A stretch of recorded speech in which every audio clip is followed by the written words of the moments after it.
आपलं कोणतं उदनवाडी काल का आटे वेळेला आले का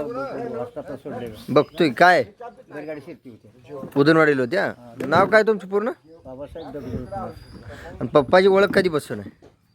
माझं लगीन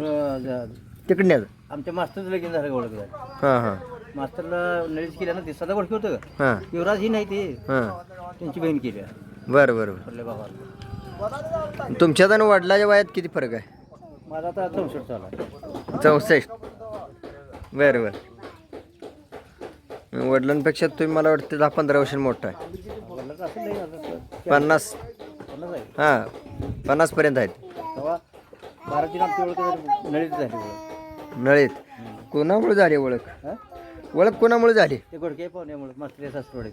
हां हां हां युवराज ती समजू घोडके आहे ना हां हां त्यांची बहीण केल्या भावाला थोरल्या बर मग तसं ही आलतो भारतून मी बी तसं गेलतो ना हां हां बहीण लहान आयला हां तेव्हा तसं ओळख झाली त्यावर पुन्हा ही चालतो मी तुलीच होतो मग पारक त्यांना तुमच्यापेक्षा जास्त आहे कसं काय म्हणला जास्त कसं काय पहिल्यापासूनच त्या आता गडी भारत किती वयापासून आता आपली ओळख झाली तेव्हा तर करतोच होता थोडी घ्यायची इकायची हां. करायचं जनावर आणायची बर आणि म्हणजे तुमच्यापेक्षा ती पारक करायचं तरच आहे कधी कळालं ती जर जत्रेला बायगाठ पडते हां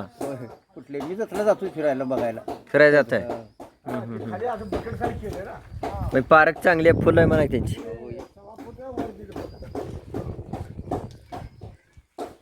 पाहुण्यात असा अजून पार्क करणारा कोण आहे का मामा हं?